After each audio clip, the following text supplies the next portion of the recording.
This week on The Perspective with Mike Sherbino and Julie Stautland, the soulful sounds of Mary Siemens and her incredible Sunday serenades. Likes to go barefoot, wear bling.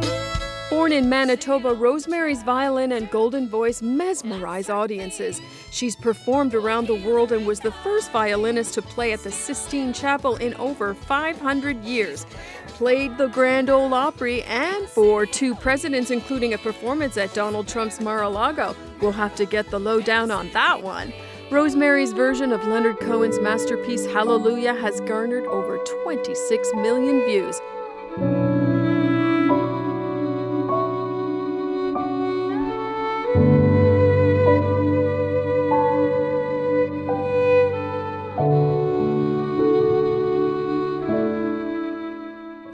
And Dr. Raphael Samuel, an anesthesiologist and Christian apologist who helps explain modern-day apologetics to believers and skeptics alike.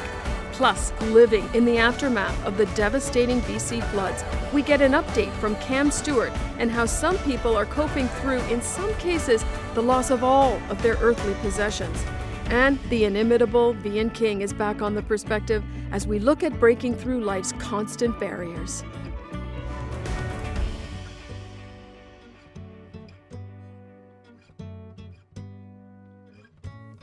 We're glad you're on The Perspective today, and through this week we've been talking about annoying habits, and I just thought, okay, you know what, it's time to put the pedal where the metal is. And we were talking yesterday that guys just don't fold towels right, and that I don't think there's a wrong way. I think this is one opportunity. Is that an opportunity? Yeah. So you think I that's just the way thought to do it? we're going to deal with this, and what is it that you're trying to prove? Like, is there something you want us to understand? Well, Julie? this is not how I want it in the cupboard. That's the problem. Okay, so how do you want it in the cupboard? Well, Is there a right or a wrong way? No, there's not a wrong way because my wife says there's a wrong way. I'm creative, but there is a particular way for each individual. So, for me, in how I want it in my closet, I want it like this. It doesn't mean there aren't other ways, but at least it's nice and tidy, and this is how it works the way I want to do it. How about you? Okay. You ready? Okay. Mark, get set, go. Okay, so let's just see how we do this. Yep. Who's got the neatest? Well, okay. I didn't know it was supposed to be neat. I thought you just wanted to do fast. That's not very good, is it? No, that's not very good. No. Well, listen, if you can't fold towels, it's okay. You can join my group, and I'm going to have a special group for men. It's called the guys who don't know how to fold towels straight. But I would encourage you, if you're married, to learn from your significant other the way that she would like it, because you will live long and prosper that way. Glad you're on The Perspective. We're going to take a look back at what happened in the Sumas flood. Dr. Cam Stuart is with us. He's a pastor of a church that became famous overnight because they stood up and said, let's make a difference. Watch what's going to happen next.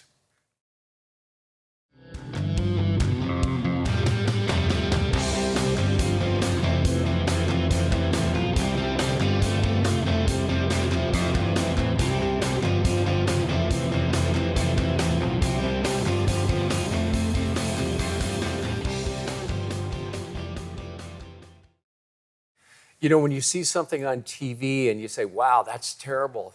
But when you've lived there, it's a whole other thing. And the scene behind us is a place where I've pastored a church.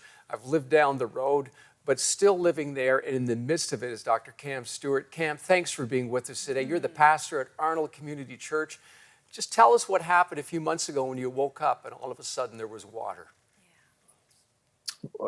It's a shock. I think nobody saw this coming. I remember that Sunday, November, I believe it was 14th, coming out of church going, wow, that's a lot of rain. What we used to call a Pineapple Express now has, the term atmospheric river. Wow. And it came down, but it was relentless. And it was also warm. And it came down Monday. I remember taking a picture Monday, going to a lunch meeting in the Sumas Prairies, thinking, man, my friend's field is now a lake. But it kept coming. And that night is when I believe it was Monday the 16th then, or 15th, early morning of the 16th, when the Nooksack River broke just across the line here in Abbotsford. And that released a lot of water. And with it being so warm, what would normally be snow in the upper levels was rain, which was causing the upper level snow to melt. And so we had all these dimensions of this flooding that occurred at the perfect storm. So how many people in your community were affected by the floods?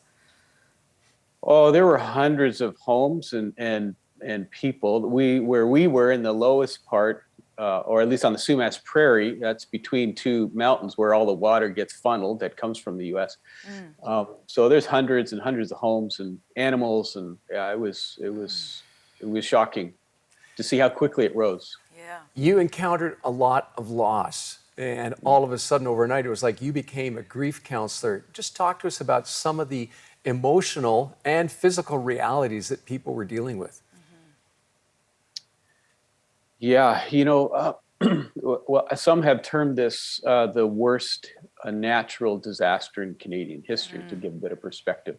And not only our particular area, but the whole, there's the confluence of several watersheds that came into, rivers that just devastated, like Merritt and other communities. So Abbotsford was one, and Chilliwack and others. So we were part of it. But initially people went into survival mode. And you don't have time to kind of grieve, and in that, people just started to, how do we deal with this? So some people couldn't get in, so they actually shut down and evacuated. The evacuation stories are unbelievable in themselves. Tell us some of those amazing miracles. It seems like you have so many stories to share. What are some that you witnessed or heard pre and post flood cleanup? Yeah, I think one of the challenges is always how far in advance do you warn people? And I think because we just didn't think that this was going to happen. 6 o'clock in the morning, some friends of mine, all of a sudden were woken up by, the police on a loudspeaker outside their house. You need to get out and get out now. Really? And the challenge was all the main arteries were flooded. So out of our particular little community, you have to go down under a railway track to get to the main road, but the main road was flooded in those entrances. So they had to go up on the old stagecoach line that is still a trail, and they had to take a friend of mine had a small backhoe, shall we say, or a tractor, to push the logs and the rocks away so they could get his wife and out. But by the time they got out, there was like 6 or 7 families in their vans kind of making their way through this mud trail to get out the backside. And so the really, it just came so fast, and the water rose so fast and there wasn't sufficient warning. So Cam, you lead a church that's called Arnold Community Church. It's right in the Sumas Valley. Did it get flooded out, or was it just kind of somewhat protected from all that happened? No, we got flooded. We ended up with 18 inches of water in our basement, and we were on what I would say the high side of the flood. The flood line basically was just on our southern part of our property, so that was the high water mark. So we were flooded. Our whole parking lot was flooded, and from our church area right to basically the pump station, the other mountain was it was a lake. And so there are pictures, and it's just unbelievable amount of water that just entered the whole Sumas Prairie. So what are some of the ways you saw the community band together through all of this? Yeah, in some ways, I was reflecting on this even during the mayhem of the next week of cleanup. It was unbelievable just to see the God moments, I would say, of how God just showed up and provided for people in situations. And so I tell people we didn't plan anything. God just kind of seemed to bring the details together, and we just stepped into what was there. And so I'm just blown away at the people who would find their way to the community to help those who were trying to clean up the mess, because I don't know if you've ever been in a flooded house, but it's pretty nasty. Yeah, is that right? Yeah, and so especially they called it third degree water, which meant it could have everything and anything in it. And so from the sewage of cattle and all that, and to the chemicals that sprayed on plants, to you name it. And so it was pretty nasty, and that all silt and sewage and stuff is in people's basements and flooded, all their personal belongings. But people would come to just help total random strangers. They somehow found we were at this kind of the center point, and people would come and say, where can we help? And we set up a bit of a station where if we knew of a need, we just would put that on a board and we'd say, go to that address, and they'd show up, and these people would just be overwhelmed with these total strangers coming to help them do a very nasty job. Yeah. So just before we run to the break, Cam, your church became a gathering point for what some would call garbage, but there was another name for it as well.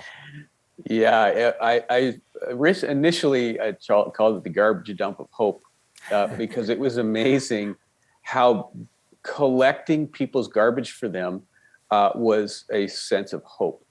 Because what happened in our situation is that all the dumps were closed, local dumps were closed because they couldn't move the garbage to the interior because all the highways were washed out. So where do you take your garbage? Well, the furthest place, the closest place, like 45-minute drive. Well, how discouraging is that to drive 45 minutes, wait in line to drive back, So we just all of a sudden, people showed up, total strangers showed up with the equipment and said, we need to create a transfer station somewhere. They suggested our parking lot. We tentatively just weren't sure what we wanted, all this garbage. But we said that's the way we can help our community. So they all of a sudden, used our parking lot. We literally, at the end of the day, we ended up moving 1.1 million pounds of garbage. Wow. Okay. And 120 bins of large bins of garbage and 200 some odd dump truckloads. We're going to be right back, Cam, in a moment, because I know now we're going to get into some amazing stories that we want our viewers to be able to hear. But stay with us. We'll be right back with Dr. Cam Stuart. Tragedy struck my life. I lost my health, my independence from a random virus. Within 12 hours, I was paralyzed from the chest down. Doctors told me that I would never walk again. The dreams I had for my future came crashing down.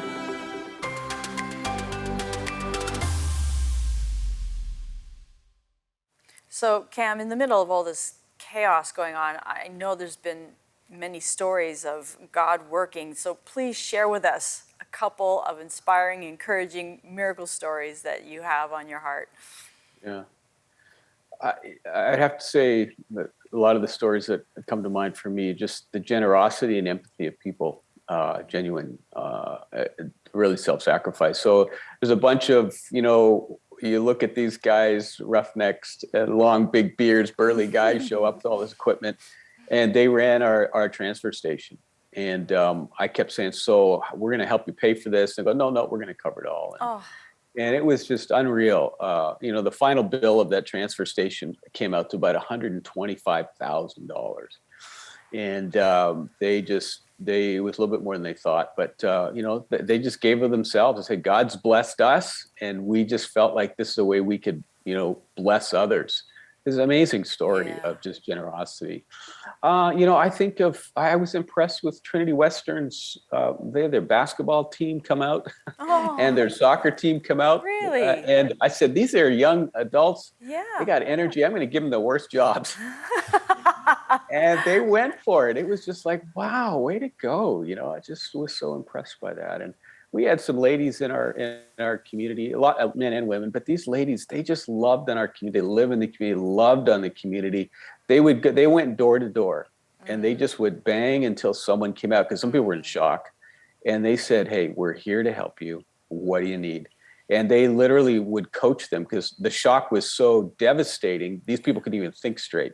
So they had to make decisions now. And it's hard to make decisions, difficult decisions.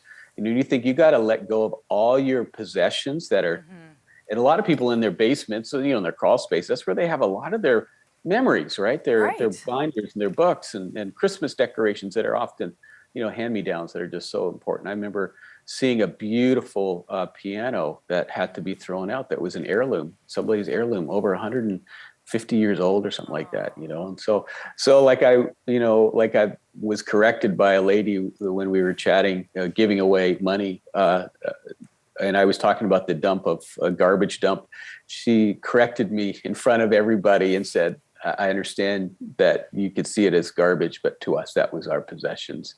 That was our lives. That really was their history, wasn't it? Yeah. Yeah, so as you struggle with that, so much emotion, did you find yourself, were they angry? Were they just numb? Were they shaking their fist at God? And what kind of answer would you provide for people? Yeah, a lot were numb and just in crisis mode. You know what it's like, Mike. You know, pastorally, you often have the difficulty of walking people through deep waters. And in my 30 years of ministry, I've walked through some pretty deep waters with people. And you know, one of the things I've found that I think has been encouraging for people, and I said here is, you know, this is not the last chapter. There is more chapters to be written, and let's let God write those chapters. And so trying to get people not get stuck in the moment here and just say, okay, what does God have for us? He'll guide us through. Let's see what the next chapter is going to be. And just gives them a bit of, you know, I think encouragement that God is in this, but we do have to be patient. You know, I think if we start looking and watching for God in the details of our lives, he will show up. Like the ways God was showing up was just unbelievable. Well, I know that you raise money in your church. Can you tell us about that? That's incredible. Oh, it's amazing. Yeah, you know, during the week after the flood, and we could get in to help, we had so many people calling to help and bring in stuff. That's another story in itself. But we had a lot of phone calls. I can't be there personally. I don't have the physical capacity, but I would like to give. And they wanted to give specifically to our community because I was amazed how many people had ties to our small little community. And so we decided that we would create a flood relief fund is what we called it. And knowing that it would go to people directly in our community, people wanted that to know that they would support people they knew.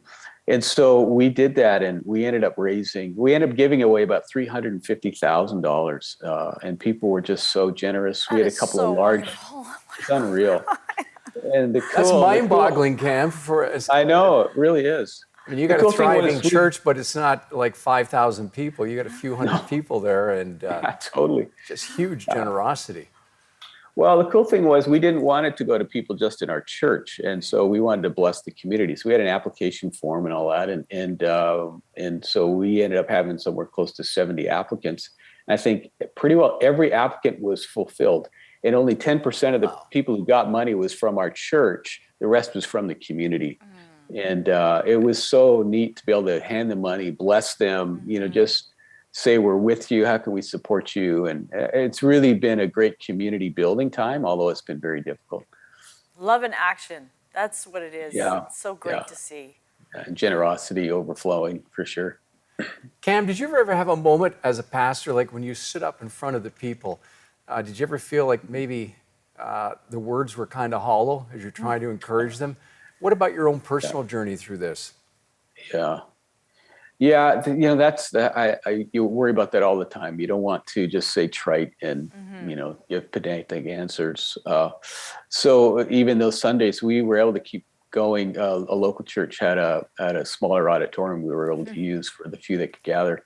And I didn't really preach. I just had people just come and share their story and how God was meeting them and what they were praying about. And so let the community encourage one another was, I think, a tactic we took, and that seemed to help because they didn't want to listen to me go on and on.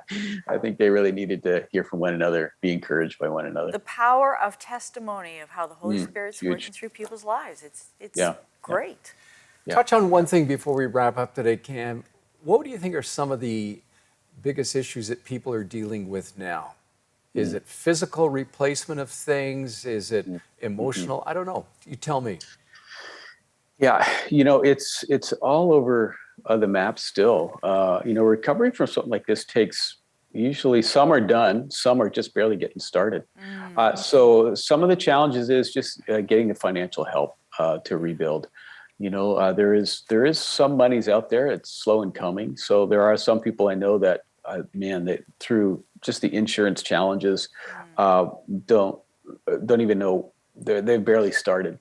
But then there is the grief and the emotional loss for some of these people. And they're still kind of processing the loss. There are others who are trying to live with the long-term implications of this flood. It's, one farmer, he told me that, he and his wife, they weren't grandfathered their farm. And so they started it from nothing, and he's about to retire. But the bank is willing to loan him money, but he won't pay that off till he's like 87, 86. And so it's like, he just can't do that, right? Yeah. So how is he going to recoup? And so that's some of the long-term challenges. Yeah. Cam, I want to thank you for being with us today. And I want to thank you for being God's presence in the midst of that situation. I know he's used many other people, but totally. I know you, and I know a little bit of the backstory between you and me, and there's a reason you were there. And I remember some of those coffee conversations about 3 years ago, wondering what's God up to, and we now see what he was up to. He put you there. You were his man for that season, and this new season as well. So God's peace, his grace, as you continue to lead well in the midst of the Sumas Valley. Thank you. Great. Thank you. But going farther wants to help them stand to face it. So whether you need hope, inspiration, resources, or connections, we are here to help. Please visit us at goingfarther.org to see how we can help you, or to find out how you can partner with us to help ignite, empower, and equip others to go farther.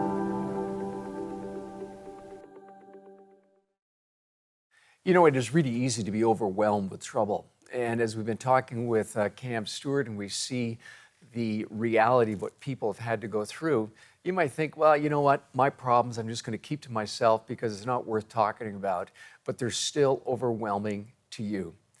I want you to realize today that God wants you to give your burden to him. Yesterday in the teaching that Vian King did, she referenced the fact that God says, come to me, all you that are weary and heavy laden, and I will give you rest.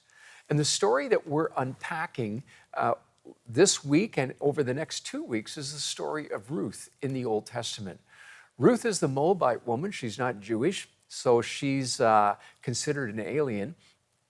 And she marries a son of a couple called Naomi and Elimelech.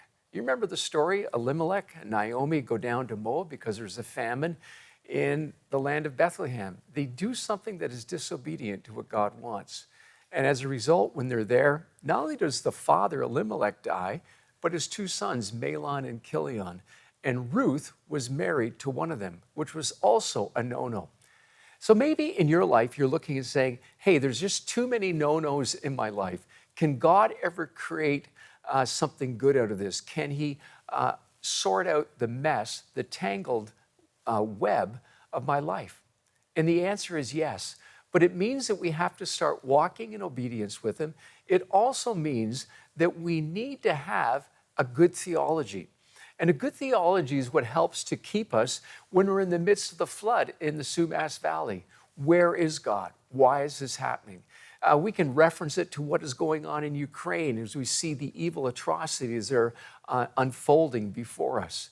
And there's so much we want to step back, but we need to actually step into the situation and say, Lord, you've placed me here for such a time as this. What's the lesson I'm to learn, and how am I to live? Well, let's think about Naomi.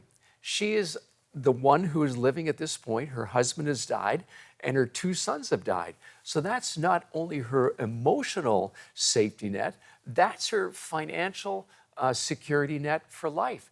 So she's going to be left to literally be begging on the street. On the top of this, she has two daughter-in-laws. Neither of them are Israelites. They're not going to be welcome back in the land. And eventually she's going to decide to go back. And as the story unfolds, Ruth decides to go back with her mother-in-law. Their other daughter-in-law, her name is Orpah, she decides to stay. And everybody has to make choices. It's all about choices. And you have to make choices today about your situation. I'm going to stay doing the same thing. Am I going to make a change? But here's an interesting thing. You know, you can be in a good situation and not realize it because everything seems so dark. So if we jump to verse 21, when Naomi comes back to Bethlehem, she crosses over the border and goes back to the land of Israel, the people see her coming. 10 years have elapsed. And they say, oh, this is Naomi coming back. And they're starting to wonder, where's the rest of the family? All they do is they see her with this other woman who they find out is Ruth. But she says this, don't call me Naomi, she told them, call me Mara, which means bitter, because the Almighty has made my life very bitter. I went away full, but the Lord has brought me back empty. Let's think about that for a moment. She said, I went away full. But if I go back to the first couple of verses of Ruth 1, in the land of Bethlehem, they were in the midst of a famine. It was hard times, but she had her family, she had her husband, she had her 2 sons. Very interesting as we go back and look at things, say, what really is important to me? And sometimes we make bad decisions because we want the comfort of right now rather than staying in the place of obedience as we walk with God. Naomi realized that it would have been far better to have stayed and lived through the famine rather than walk in disobedience. But what she was going to learn right now is that in spite of the bad decisions that she had made and that her husband had made on behalf of the family, she was now choosing to get right with God and to walk in obedience with him.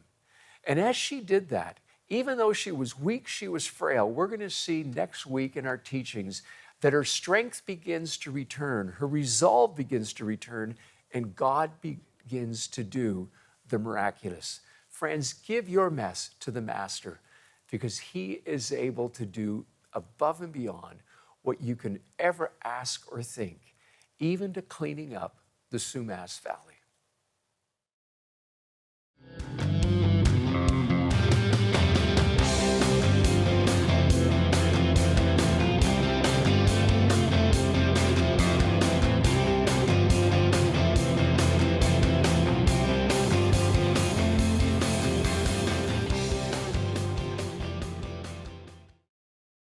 You know, when Cam spoke, it made me think of the fact that when we go through a terrible winter and everything's dead, that spring always comes. Love spring. I know, I do too. But I think that is such hope that even in our darkest moments, that's God reminding us, spring comes, new life comes, new beginnings come. The past, you know, what's happened now, there's new hope for new beginnings.